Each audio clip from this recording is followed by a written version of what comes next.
चोर डाकुओं की पत्नियों हमेशा खुश नहीं रहती। जो दूसरों को धोखा देता है वह अपने लिए बर्बादी के बीज बोता है। ऐसा कोई धोखा नहीं है जो कभी खुले नहीं। ऐसा कोई कपट नहीं है जो कभी रोशनी में ना आए। दीवारों के भी कान होते हैं, जासूस भी रोग होते हैं, जमीन भी खुलकर चोरियों को खोल देती है। अगर आप सब इसे ध्यान से सुने तो मैं आप सबको यह अभी बताती हूँ। डार्क ग्रोटो नाम के शहर में एक आदमी रहता था जिसका नाम था मिनिको अनिलो। वह बेचारा किस्मत का इतना ज्यादा मारा हुआ था कि उसके पास उसकी चल और अचल संपत्ति में केवल एक छोटी टॉग वाला मुर्गा ही था बस। इसको उसने डबल रोटी के टुकड़ों पर पाला था। जैसा कि आप सब जानते हैं कि भेड़िया जब भूखा होता है तो वह जंगल से भागता है। सो एक दिन मिनिको ने भूख से बेहाल होकर यह सोचा कि वह उस मुर्गे को बेच दे। सो उसने अपने सिर पर रखा और उसे बेचने चल दिया। रास्ते में उसको दो चोर जादूगर मिले। उसने उनके साथ सौदा किया और उस मुर्गे को आधे काउन में बेच दिया। उन्होंने मिनिको से मुर्गे को उनके घर ले जाने के लिए कहा और कहा कि वे उसको घर पहुंचकर पैसे दे देंगे। वे जादूगर अपने रास्ते चल दिए और मिनिको उनके पीछे पीछे चल दिया। रास्ते में वे दोनों बातें करते जा रहे थे जिसे मिनिको भी सुन रहा था। उनमें से एक जादूगर बोला, किसको पता था जेनेरोन 8 की हमारी किस्मत में इतनी अच्छी बात लिखी होगी। यह मुर्गा तो उस पत्थर से हमारी किस्मत बना देगा जो इसके सिर में है। हम उस पत्थर को एक अंगूठी में जड़ देंगे और बस उसके बाद तो हम उससे जो कुछ भी मांगेंगे हमें वही मिल जाएगा।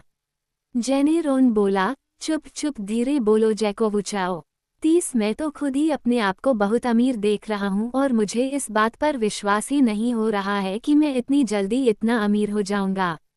बस मेरी तो यह इच्छा हो रही है कि मैं इसकी गर्दन अभी मरोड़ दूं और इस भिखारी की जिंदगी को ठोकर मार दूं।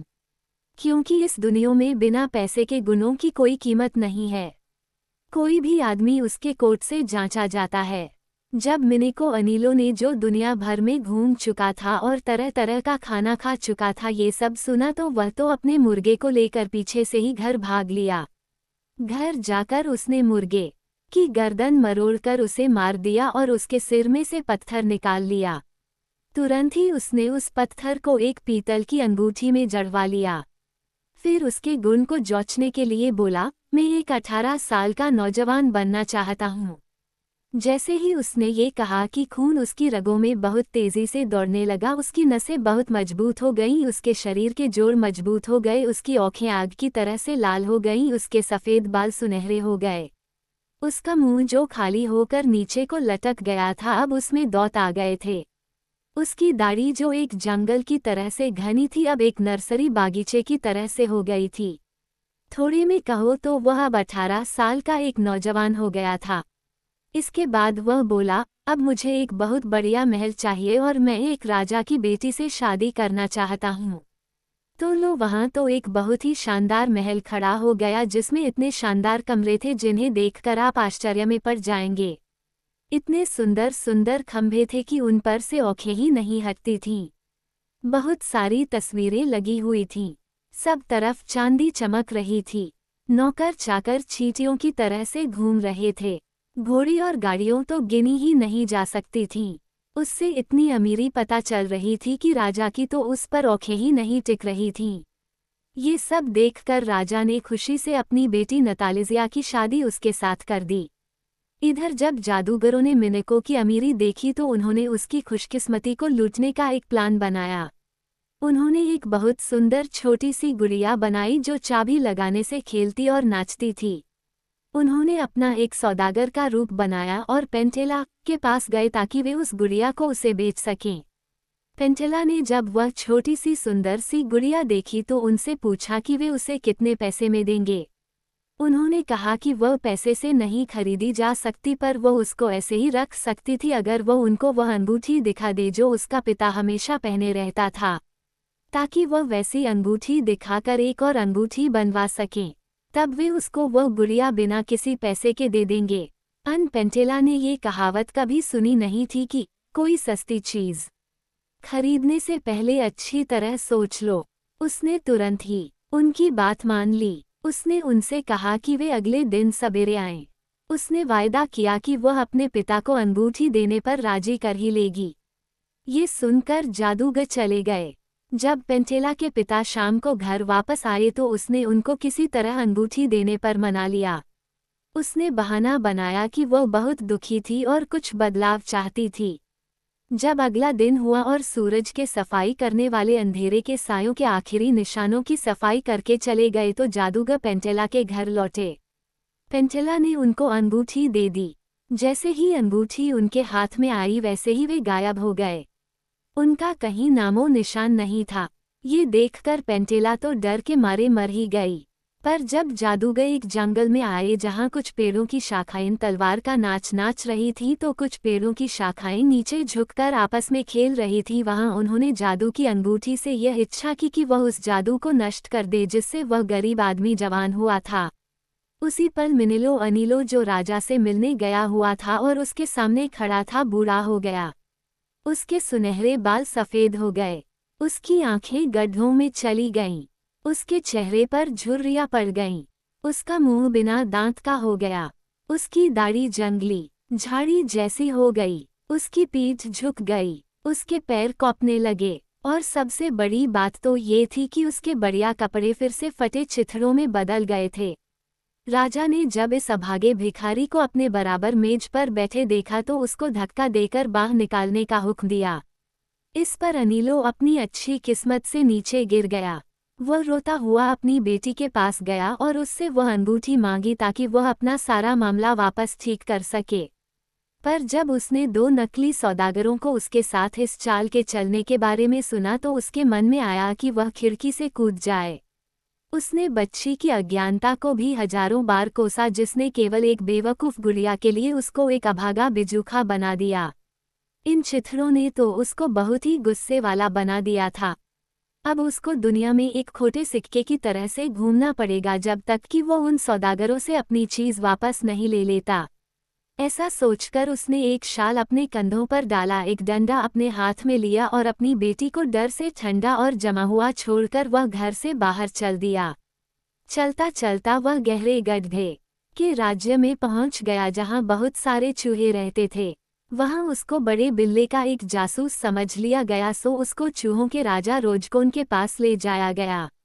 राजा ने उससे पूछा कि वह कौन था, कहाँ से आया था और इस देश में था ही क्यों। इस पर मिनिको अनिलो ने रोजकोन को चीज़ का एक टुकड़ा भेंट में खाने के लिए दिया और फिर एक एक करके अपनी सारी बदकिस्मती रोई और आखिर में कहा कि उसने ये सोच ही लिया है कि वह अपनी यात्रा तब तक चालू रखेगा जब तक उसको उन दोनों धोखेबाज सौदागरों का पता नहीं चल जाता। उन्होंने उसका एक कीमती नगीना ले लिया है जिससे उसकी जवानी चली गई, उसकी आमदनी का साधन चला गया और उसकी इज्जत भी चली गई। ये सुनकर रोजकोन को उस पर दया आ गई। उसका मन किया कि वो उसकी सहायता करे। उसने अपने देश के सबसे बड़े चूहों को बुलाया और उनसे मिनिको अनिलो की समस्या बताई और उनसे उसका कुछ हल मांगा। उसने उनसे कहा कि वो उन धोखेबाज सौदागरों की खबर पाने के लिए अपनी सारी मेहनत और अक्लमंदी लगा दें। अब बहुत सारे चूहों के साथ साथ रुडोलो और सल्तारिलो चूहे भी मौजूद थे। वे दुनिया के तौर तरीकों की बहुत अच्छी जानकारी रखते थे। वे एक बहुत ही बढ़िया होटल में 6 साल रह चुके थे। उन्होंने अनिलो से कहा, खुश रहो साथी, तुम्हारा मामला तुम जितना सोचते हो उससे कहीं जल्दी सुलझ जाएगा। हम तुम्हें बताते हैं कि एक दिन जब हम उस सराय के एक कमरे में थे जिसमें दुनिया के सबसे ज़्यादा मशहूर लोग ठहरने और आनंद मनाने आते हैं, वहाँ वुक कासिल से 2 लोग ठहरने के लिए आए। जब उन्होंने खाना पीना खत्म कर लिया तो वे एक चाल के बारे में बात करने लगे जो उन्होंने डाक ग्रोटो के किसी आदमी के साथ खेली थी।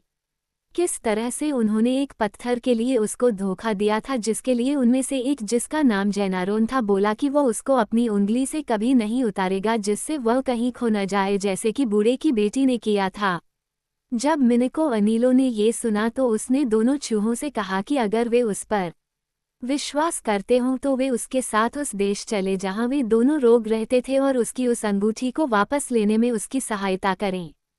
वहां वो उनको बहुत सारी चीज़ और नमकीन मौस खाने के लिए देगा जिसको हिज मैजेस्टी राजा के साथ खाकर वे लोग खुश हो जाएंगे। इनाम के बारे में सौदा करने के बाद दोनों चूहे समुद्र और पहाड़ के पार जाने के लिए तैयार हो गए। उन्होंने राजा चूहे से विदा ली और अनिलों के साथ चल दिए। काफी चलने के बाद वे हुक कासिल आए। वहां आकर चूहों ने अनिलों से कहा कि वह नदी के किनारे उगे कुछ पेड़ों के नीचे ठहरे जो जमीन का पानी खींचकर नदी में डाल देते हैं। उसके बाद वे जादूगरों का घर देखने गए। उन्होंने देखा कि जैनारोन तो अपनी उंगली से अंगूठी निकालता ही नहीं है, तो उन्होंने उससे अंगूठी लेने का एक प्लान बनाया। उन्होंने रात का इंतजार किया जब तक कि उसने धूप से जले हुए सूरज के मुंह पर बैंगनी रंग की कालिख नहीं पोत दी और जादूगर लोग सोने नहीं चले गए। रुडोलो ने जैनारोन की उस उंगली को चबाना शुरू कर दिया जिसमें वह अंगूठी पहने हुए था। इससे जैनारोन ने अपनी उंगली में कुछ खुजली सी महसूस की, सो उसने अंगूठी उतारकर अपने बिस्तर के सिरहाने की तरफ रखी मेज पर रख दी। पर जैसे ही सल्तारिलो ने ये देखा तो वह अंगूठी को उठाकर अपने मुंह में डाली और वहां से दौड़ गया और 4 कूद में ही अनिलो को ढूंढ लिया। अंगूठी देखकर अनिलो के तो इतनी खुशी हुई जितनी किसी मौत की सजा पाने वाले माफी की खबर सुनने पर भी न हो। बस उसने दोनों जादूगरों को तुरंत ही 2 गधों में बदला, अपना शाल उनमें से एक के ऊपर फेंका और उस पर एक कुलीन नाइट की तरह से बैठकर उसे हौंक दिया।